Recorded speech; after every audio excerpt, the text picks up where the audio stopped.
안녕하십니까. KBS 9시 경남 뉴스입니다. 형사 공탁은 살인이나 폭력, 성범죄 같은 형사 사건에서 피고인이 피해자를 위해 일정 금액을 법원에 맡기는 제도입니다. 법원은 이 공탁금을 피해자의 피해 회복을 위한 노력으로 간주해 양형 판단에 참작하고 있는데요.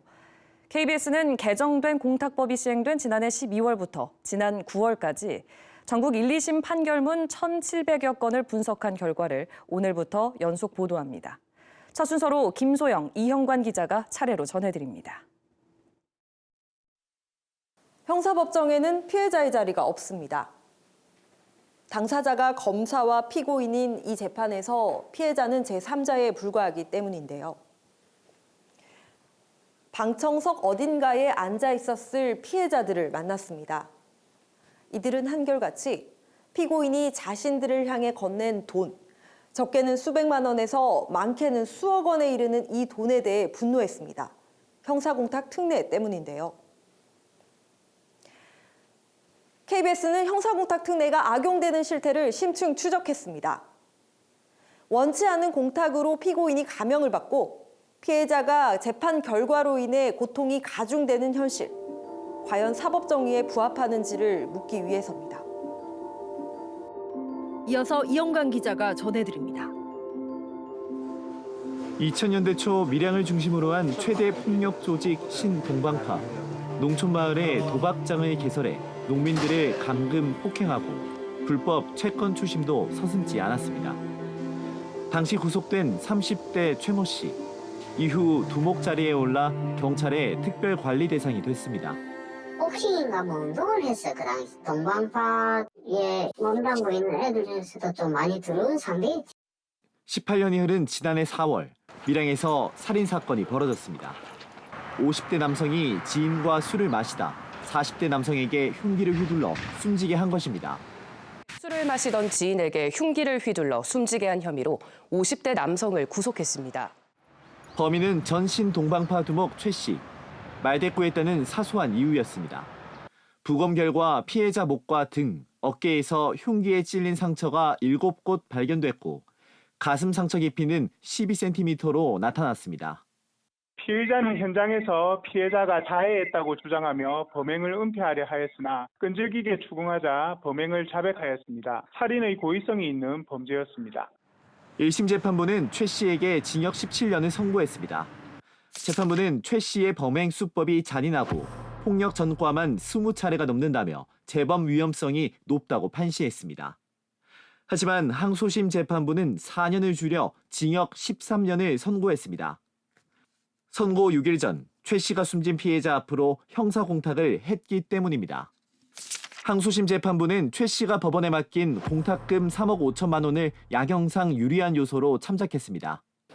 피해 유족은 선고 당일에야 형사공탁 사실을 알았습니다. 2심 판결문의 내용을 보면 그 1심의 판단을 대부분 수긍하고 인정하면서 양형 부분에서 유리하게 공탁을 했다는 사실과 금액을 들면서 그 감경을 한 것으로 보였습니다. 80이 넘는 노모를 비롯해 피해 유족들이 제출한 탄원서만 모두 80여 건. 하지만 최 씨가 일방적으로 건넨 공탁금 앞에서 엄벌 탄원은 소용이 없었습니다. 적지 않은 3억 5천 이렇게 얘기해서 제가 따졌어요. 아니 당신은 그렇게 돈이 없냐고. 최 씨는 항소심 선고 일주일 뒤 양형 부당을 이유로 대법원에 상고했고 피해 유족이 대검에 진정을 넣자 돌연 상고를 취하했습니다. 현재 피해자가 운영했던 작은 카페는 문을 닫았고 피해자의 딸은 다니던 대학까지 그만뒀습니다. 억울한 일 당하고도 그냥 어떻게 해주지도 못하고 더 당하는 것밖에 못하니까 그냥 우리가 더 죄인인 거죠. KBS 뉴스 이형관입니다. 경기도 김포의 서울 편입 문제를 다룰 국민의힘 뉴시티 프로젝트 특별위원회가 오늘 공식 출범했습니다. 서울과 광주, 부산 이 3개 축으로 메가시티를 추진하겠다고 밝히면서 경남의 행정체제 개편도 논의될 가능성이 있는데요. 다른 지역 자치단체장과 정치권은 수도권 쏠림을 우려하며 반발하고 있는데 정작 경남은 적극적인 입장을 내지 않고 있습니다. 손원혁 기자입니다. 실현 가능성이 없다. 균형 발전 청사진이 우선이다. 메가시티 서울 추진에 유정복 인천시장과 김태흠 충남지사의 공식 반응입니다. 전형적인 정치 포퓰리즘이기 때문에 당장 멈춘 것이 이번에 불균형을 어떻게 해소할 것이냐 하는 이런 청사진이 먼저 제시되고 여당 소속 단체장들도 잇따라 반대하면서 난맥상이 드러나는 것입니다. 논의 초기 단계라지만 대조적으로 경남 정치권은 관망하는 분위기가 짙습니다. 국민의힘 중앙당에 대응한 뚜렷한 목소리가 나오지 않고 있는 겁니다. 국민의힘 경남도당 위원장인 최영두 국회의원은 경기도 김포의 특수한 상황이라며 찬반 입장 없이 경남으로 논의가 확대되는 것을 경계하는 것에 그쳤습니다. 김포 시민들의 특별한 요구가 담긴 문제이지 김해 양산 시민들이 진정 원하고 하는 문제도 아닌데 김포는 완전히 별개의 문제입니다. 경상남도는 언론의 취재가 잇따르자 별도 입장문을 내놨습니다. 경상남도는 양산 김해를 통합하는 메가부산은 수도권 대응 해법이 될 수 없고 경남 부산 행정 통합을 위한 관심이 높아질 것이라고 기대감을 나타냈습니다. 또 메가 서울에 대해서는 수도권 문제라고 의미를 축소하며 반대하지 않았습니다. 어떤 정치 리더십들도 여기에 대한 비판이나 또는 그에 대항할 수 있는 어떤 새로운 하나의 계획이나 구상 같은 걸 전혀 제시하지 않고 있는 것에 대해서 크게 실망스럽게. 한편 민주당 경남도당은 메가서울, 메가부산에 대해 반대하며 반대 당론 채택을 요구했지만 중앙당에서 수용하지 않고 있습니다. KBS 뉴스 손원혁입니다. 250억 원대 횡령 사건으로 좌초된 합천군 호텔 사업을 두고 감사원 감사와 경찰 수사가 동시에 진행되면서 합천군 공직사회가 술렁이고 있습니다. 경찰의 수사 범위가 어디까지 닿을지 관심이 쏠리고 있습니다. 보도에 박기원 기자입니다. 합천 영상 테마파크 호텔터에 중장비가 분주히 움직입니다. 공정률 6%에서 중단된 현장의 원상 회복을 위한 작업입니다. 땅에 촘촘히 박혔던 철 구조물은 모두 해체됐고 울타리만 남았습니다.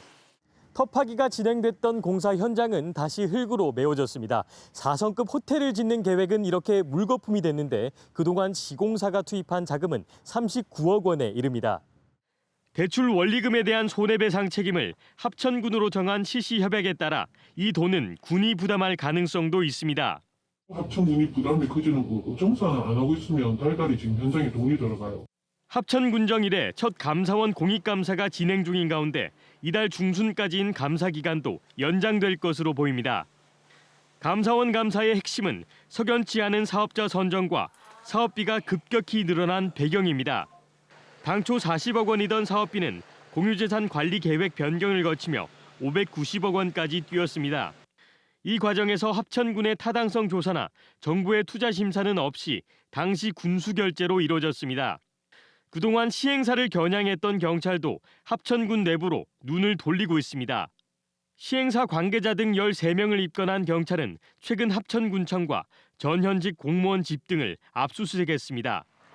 이 과정에서 전 합천 부군수도 피의자 신분으로 입건됐습니다. 경찰은 공무원의 묵인과 방조가 없었다면 이번 사기 사건이 불가능했다고 의심하고 있습니다. 압수품을 분석 중인 경찰은 조만간 공무원들을 불러 시행사와 유착이 있었는지 등을 집중 추궁할 계획입니다. KBS 뉴스 박기원입니다.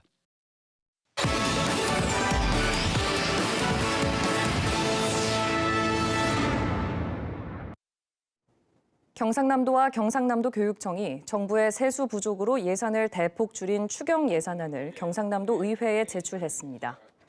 경상남도는 이번 추경 예산안에서 국비가 내려오지 않은 사업과 연내 집행이 어려운 사업 등에서 5,100억 원을 삭감하고 취약계층 지원, 민생 안전 등은 늘려 3,650억 원을 감액했다고 설명했습니다.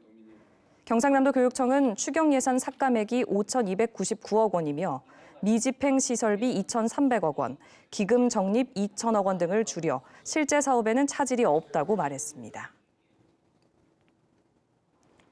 고금리와 물가 상승 등의 영향으로 올해 경남의 주택 인허가와 착공이 지난해보다 크게 줄었습니다.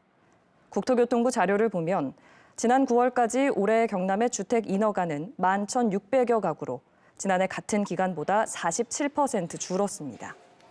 같은 기간 주택 착공은 3,900여 가구로 지난해 18,000여 가구보다 78% 감소한 것으로 나타났습니다. 경상남도가 지역 건설 산업 활성화를 위해 건설 대기업과 경남 전문 건설업체의 상담회를 마련했습니다.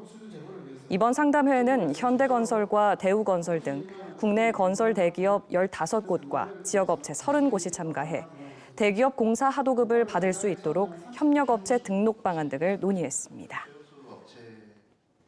오늘 오전 8시 20분쯤 김해시 대동면 부산 외곽순환고속도로에서 창원 방향으로 달리던 전세버스와 트레일러가 추돌해 버스 탑승객 26명이 경상을 입어 인근 병원으로 옮겨졌습니다. 경찰과 소방당국은 1차로를 달리던 전세버스와 2차로에서 1차로로 차선을 바꾼 트레일러가 추돌한 것으로 보고 정확한 사고 원인을 조사하고 있습니다. 또 오전 8시 30분쯤에는 양산시 동면 중앙지선 고속도로에서 1톤 화물차와 승용차 등 6중 추돌 사고가 나 8명이 다쳤습니다. 진주여성연대가 오늘 진주시청에서 기자회견을 열고 최근 진주에서 발생한 편의점 여성종업원 폭행 사건과 관련해 가해자의 강력한 처벌과 여성 혐오 범죄에 대한 대책 마련을 촉구했습니다. 이들은 이번 폭행 사건과 결혼 이주 여성 살해 사건 등 여성 혐오 범죄가 잇따르고 있지만 정부가 관련 예산을 오히려 삭감했다며 이는 여성 폭력 방지에 무관심한 태도를 보여주는 것이라고 말했습니다. 경상남도 교육청이 제공한 스마트 단말기의 활용도가 낮은 것으로 조사됐습니다. 전교조 경남지부가 지난달 26일부터 경남의 중고등학생 2,100여 명을 대상으로 설문조사를 벌인 결과 스마트 단말기를 수업 시간에 학습 도구로 거의 사용하지 않는다는 응답이 62%를 차지했습니다. 전교조 경남지부는 경남교육청이 스마트 단말기의 활용도와 만족도를 평가해 사업의 재검토가 필요하다고 말했습니다. 창원시 진해구 중부 지역에 2029년 이후 첫 고등학교가 문을 열 것으로 전망됩니다. 경남교육청과 창원시는 최근 업무 협약을 맺고 진해구 자은동 일원에 2029년 이후 25개 학급 670여 명 규모의 고등학교를 신설하기로 했습니다. 창원 진해 중부 지역은 진해구 학령 인구의 45%가 거주하지만 고등학교가 한 곳도 없어 해마다 학생 500여 명이 서부권과 동부권 등으로 진학하고 있습니다. 지금까지 경남 소식 전해드렸습니다.